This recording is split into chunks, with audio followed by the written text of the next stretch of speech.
Chapter 13. And now, ladies and gentlemen, Count Olaf said, stepping forward to address the audience. I have an announcement. There is no reason to continue tonight's performance, for its purpose has been served. This has not been a scene of fiction. My marriage to Violet Baudelaire is perfectly legal, and now I am in control of her entire fortune.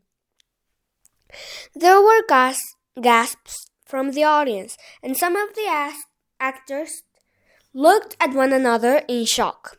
Not everyone apparently had known about Olaf's plan. That can't be, Justice Strauss cried. The marriage laws in this community are quite simple, Count Olaf said. The bride must say I do in the presence of a judge like yourself and sign an explanatory document, and all of you, here Count Olaf gestured out to the audience, are witnesses. But Violet is an only child, one of the actors said. She's not old enough to marry. She is, if her legal guardian agrees, Count Olaf said. And in addition to being her husband, I am her legal guardian. But that piece of paper is not an official document, Justice Strauss said. That's just a stage prop. Count Olaf took the paper from Violet's hand and gave it to Justice Strauss. I think if you look at it closely, you will see it's an official document from City Hall. Justice Strauss took the document in her hand and read it quickly. Then, closing her eyes, she sighed deeply and furrowed her brow, thinking hard. Klaus watched her and wondered if this were the expression Justice Strauss had on her face whenever she was serving on the High Court. You're right, she said finally to Count Olaf. This marriage, unfortunately, is completely legal. Violet said I do and signed her name here on this paper. Count Olaf, you are Violet's husband, and therefore in complete control of her estate. That can't be, said a voice from the audience, and Klaus recognized it as the voice of Mr. Poe. He ran up the stairs to the stage and took the document from Justice Strauss. This is dreadful nonsense. I'm afraid this dreadful nonsense is the law, Justice Strauss said. Her eyes were filling up with tears. I can't believe how easily I was tricked, she said. I would never do anything to harm you children, never. You were easily tricked, Count Olaf said, grinning, and the judge began to cry. It was child's play, winning this fortune. Now, if all of you will excuse me, my bride and I need to go home for our wedding night. First let Sunny go, Klaus burst out. You promised to let her go. Where is Sunny? Mr. Poe asked. She's all tied up at the moment, Count Olaf said. But if you will pardon a little joke. His eyes shone as he pressed the button on the walkie-talkie and waited while the hook-handed man answered. Hello? Yes, of course it's me, you idiot. Everything has gone according to the plan. Please remove Sunny from her cage and bring her directly to the theater. Klaus and Sunny have some chores to do before they go to bed. Count Olaf gave Klaus a sharp look. Are you satisfied now? He asked. Yes, Klaus said quietly. He wasn't satisfied at all, of course, but at least his baby sister was no longer dangling from a tower. Don't think you're so safe, the boatman whispered to Klaus. Count Olaf will take care of you and your sisters later. He doesn't want to do it in front of all these people. He did not have to explain to Klaus what he meant by the phrase take care of. Well, I'm not satisfied at all, Mr. Poe said. This is absolutely horrendous. This is completely monstrous. This is financially dreadful. I'm afraid, however, Count Olaf said, that it is legally binding. Tomorrow, Mr. Poe, I shall come down to the bank and withdraw the complete Baudelaire fortune. Mr. Poe opened his mouth as if to say something, but he began to cough instead. For several seconds he coughed into a handkerchief while everyone waited for him to speak. "I won't allow it, Mr. Poe finally gasped, wiping his mouth. "I absolutely will not allow it." "I'm afraid you have to," Count Olaf replied. I'm afraid Olaf is right," Justice Strauss said through her tears. "This marriage is legally binding." "Begging your pardon," Violet said suddenly, "but I think you may be wrong." Everyone turned to look at the eldest Baudelaire orphan. "What did you say, Countess?" Olaf said. "I am not your Countess," Violet said thusly. "At least I don't think I am." "And why is that?" Count Olaf said. "I did not sign the document in my own hand, as the law states," Violet said. Olaf's eyebrow was beginning to rise in anger. "I'm afraid your husband is right, dear," Justice Strauss said sadly. "There's no use denying it. There are too many witnesses." "Like most people," Violet said. "I am right-handed, but I signed the document with my left hand." "What?" Count Olaf cried.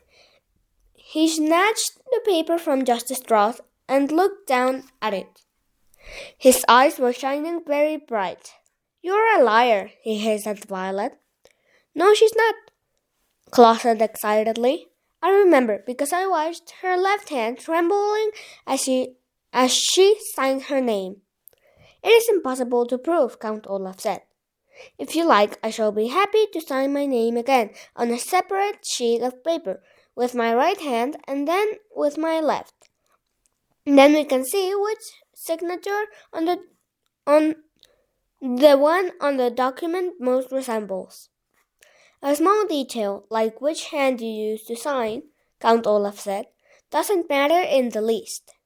"If you don't mind, sir," Mr. Poe said, "I'd like Justice Strauss to make that decision." Everyone looked at Justice Strauss, who was wiping away the last of her tears. "Let me see," she said quietly, and closed her eyes again. She sighed deeply, and the Baudelaire orphans and all who liked them held their breath as Justice Strauss furrowed their brow, thinking hard on the situation. Finally, she smiled. "If Violet is indeed right-handed," she said carefully, "and she signed the document with her left hand, then it follows that this signature does not fulfill the requirements of the nuptial laws. The law clearly states the document must be signed in the bride's own hand. Therefore, we can conclude that this marriage is invalid. Violet, you are not a countess, and Count Olaf, you are not in control of the Baudelaire fortune." "Hooray!" cried a voice from the audience, and several people applauded. "Unless you are a lawyer, it will probably strike you as odd that Count Olaf's plan was defeated by Violet signing with her left hand instead of her right. But the law is an odd thing.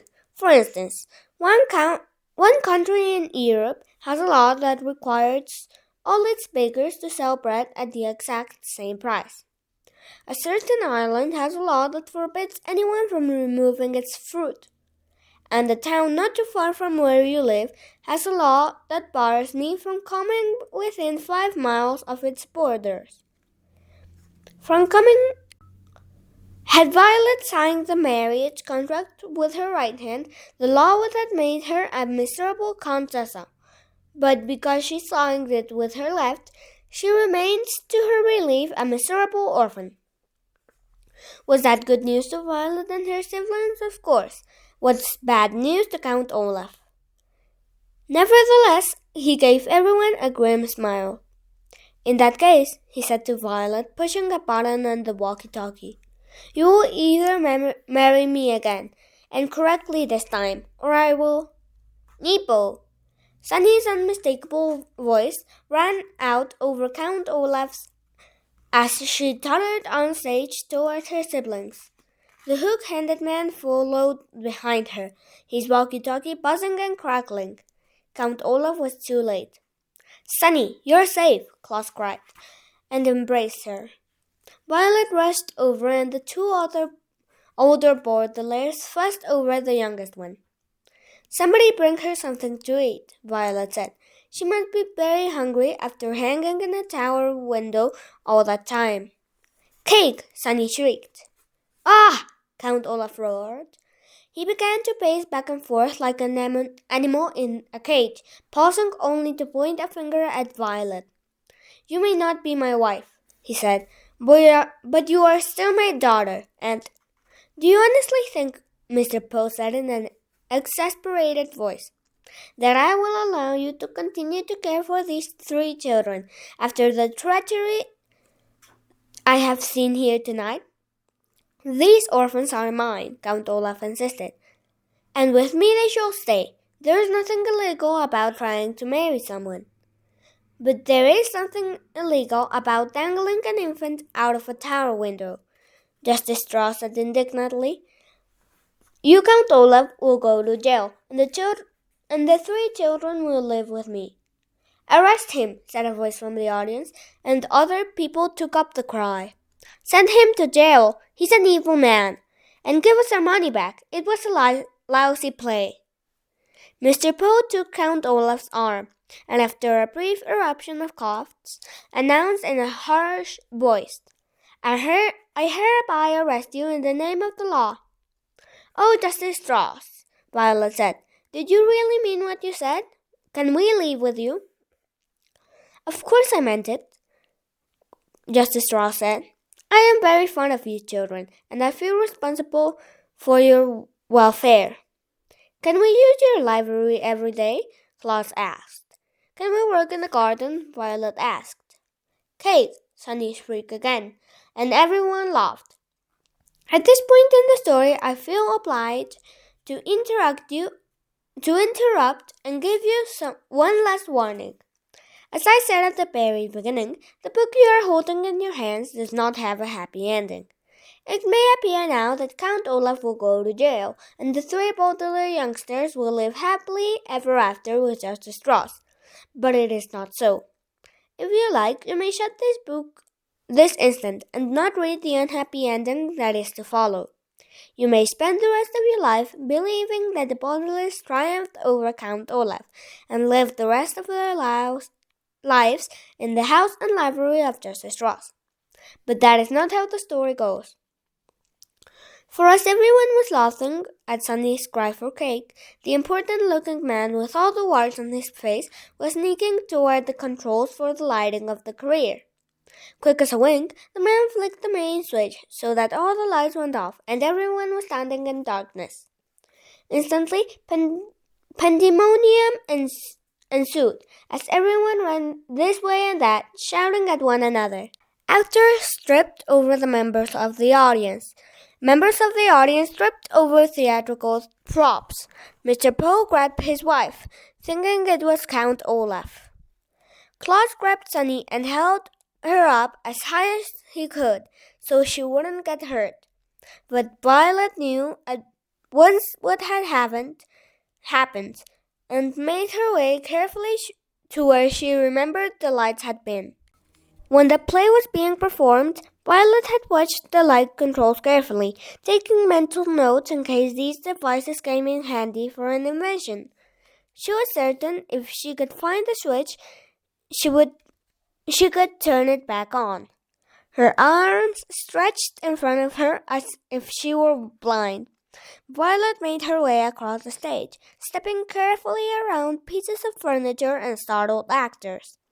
In the darkness, Violet looked like a ghost, her white wedding gown moving slowly across the stage. Then, just as she reached the switch, Violet felt a hand on her shoulder. A figure leaned in to whisper into her ears. "I'll get my hands on your fortune if it's the last thing I do," the voice hissed. "And when I have it, I'll kill you and your siblings with my own 2 hands." Violet gave a little cry of terror, but flicked the switch on. The entire theater was flooded with light. Everyone blinked and looked around. Mr. Poe let go of his wife. Klaus put Sunny down, but nobody was touching Violet's shoulder. Count Olaf was gone. "Where did he go?" Mr. Poe shouted. "Where did they all go?" The Baudelaire youngsters looked around and saw that not only had Count Olaf vanished, but his accomplices, the white-faced man, the hook-handed man, the bald man with the long nose, the enormous person who looked like neither a man nor a woman, and the two white-faced women, had vanished along with him. "They must have run outside," Klaus said, while it was still dark. Mr. Poe led the way outside, and Justice Strauss and the children followed. Way down the block, they could see a long black car driving away into the night. Maybe it contained Count Olaf and his associates, maybe it didn't, but in any case it turned a corner and disappeared into the dark city as the children watched without a word. "Blast it," Mr. Poe said. "They're gone, but don't worry, children, we'll catch them, and I'm going to call the police immediately." Violet, Klaus, and Sunny looked at one another and knew it wasn't as simple as Mr. Poe said. Count Olaf would take care to stay out of sight as he planned his next move. He was far too clever to be captured by the likes of Mr. Poe. "Well, let's go home, children," Justice Strauss said. "We can worry about this in the morning, when I fixed you a good breakfast." Mr. Poe coughed. "Wait a minute," he said, looking down at the floor. "I'm sorry to tell you this, children, but I cannot allow you to be raised by someone who is not a relative." "What?" Violet cried. "After all Justice Strauss has done for us?" We never would have figured out Count Olaf's plan without her and her library," Klaus said. "Without Justice Strauss, we would have lost our lives." "That may be so," Mr. Poe said. And I thank Justice Strauss for her generosity, but your parents' will is very specific. You must be adopted by a relative. Tonight you will stay with me in my home, and tomorrow I shall go to the bank and figure out what to do with you. I'm sorry, but that's the way it is." The children looked at Justice Strauss, who sighed heavily and hugged each one of the Baudelaire youngsters in turn. "Mr. Poe is right," she said sadly. "He must respect your parents' wishes. Don't you want to do what your parents wanted, children?" Violet, Klaus, and Sunny pictured their loving parents and wished more than ever that the fire had not occurred. Never had they felt so alone. They wanted so badly to live with this kind and generous woman, but they knew that it simply could not be done. "I guess you're right, Justice Strauss," Violet said finally. "We will miss you very much." "I will miss you too," she said, and her eyes filled with tears once more. Then they each gave Justice Strauss one last embrace and followed Mr. and Mrs. Poe to their car. The Baudelaire orphans piled into the back seat and peered out the back window as Justice Strauss, who was crying and waving to them. Ahead of them were the darkened streets, where Count Olaf had escaped to plan more treachery. Behind them was the kind judge, who had taken such an interest in the three children. To Violet, Klaus, and Sunny, it seemed that Mr. Poe and the law had made the incorrect decision to take them away from the possibility of a happy life with Justice Strauss, and onward an unknown fate with some unknown relative. They didn't understand it, but like so many unfortunate events in life, just because you don't understand it doesn't mean it isn't so. The Baudelaires bunched up together against the cold night air and kept waving out the back window.